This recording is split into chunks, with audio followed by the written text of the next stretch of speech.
ሰላም የቻናላችን ቤተሰቦች ብያላችሁ በሰላማችሁ ይብዛ። እዚህ ቻናል አማርኛ፣ እንግሊዝኛ፣ ሂሳብና ሌሎች ትምህርቶች እያስተማርን እንገኛለን። በየትኛውም ዓለም ሆናችሁ መማር የምትፈልጉ ካላችሁ +251 923 14 67 69 ስልካችን ነው። በማንኛውም ሰዓት ደውላችሁ በመመዝገብ መማር ትችላላችሁ። ለቻናሉ አዲስ ከሆናችሁ ላይክ፣ ሼር፣ ሳብስክራይብ እያደረጋችሁ ጀምሩ። ዛሬ ይዤላችሁ የመጣሁት የአማርኛ የንባብ ልምምድ ይሆናል። ዛሬ አንድ ተረት ይዤላችሁ መጥቻለሁ። የተረቱ ርዕስ የአባቱ ምክርና ልጆቹ የሚል ይሆናል። ስለዚህ ይሄንን ተረት እንዴት ማንበብና መጻፍ እንደምንችል እናያለን ማለት ነው። የተረቱስ ዋና መልእክቱ ወይም ሀሳቡ ምን ይሆን የሚለውን እናያለን። ስለዚህ እናንተ ደብተርና እስክርቢቶ ይዛችሁ በደንብ ቪዲዮውን እያቆማችሁ ቢቻላችሁ እየጻፋችሁ በደንብ መስማት፣ ማንበብ፣ መለማመድ ይኖርባችኋል ማለት ነው። ወደ ክላሳችን ስንመጣ እዚህ ጋር እርሳችን ምን ይላል? የአባቱ ምክርና ልጆቹ፣ የአባቱ ምክርና ልጆቹ ይላል።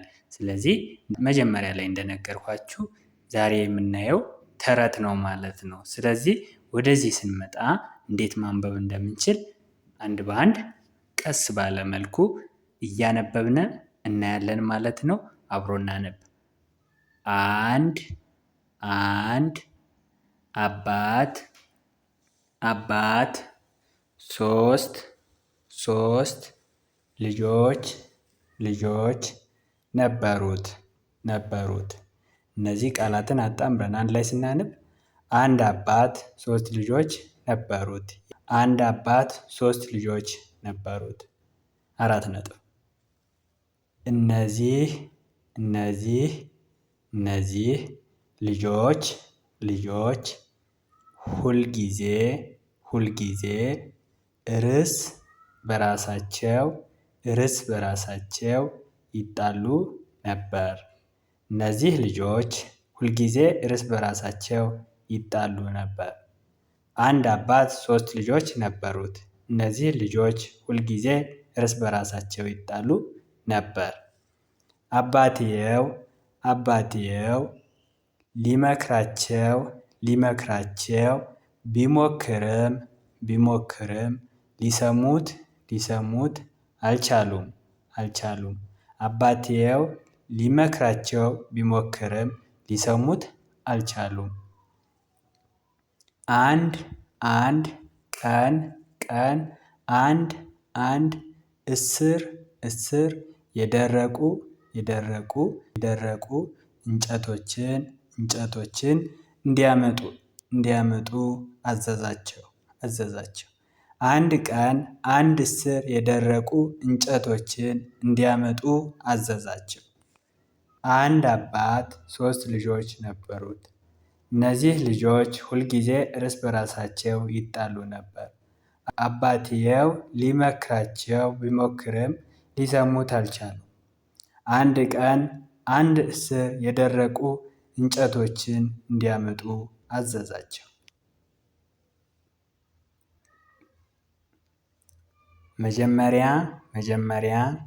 መጀመሪያ እስሩን እንደታሰረ በጉልበታችሁ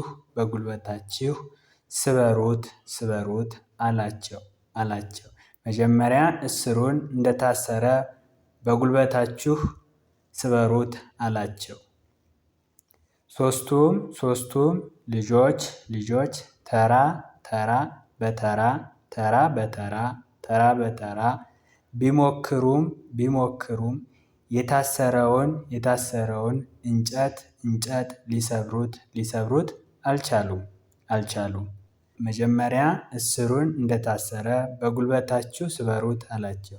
ሶስቱም ልጆች ተራ በተራ ቢሞክሩም የታሰረውን እንጨት ሊሰብሩት አልቻሉም። በመቀጠል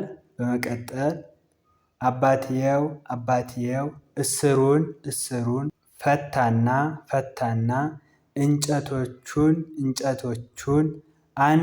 አንድ በአንድ ሰጣቸው።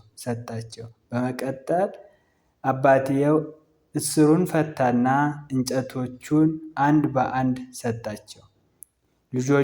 ልጆቹም በቀላሉ ሰበሩት። መጀመሪያ እስሩን እንደታሰረ በጉልበታችሁ ስበሩት አላቸው። ሦስቱም ልጆች ተራ በተራ ቢሞክሩም የታሰረውን እንጨት ሊሰብሩት አልቻሉም። በመቀጠል አባትየው እስሩን ፈታና እንጨቶቹን አንድ በአንድ ሰጣቸው። ልጆቹም በቀላሉ ሰበሩት። አባትየውም እንዲህ አላቸው።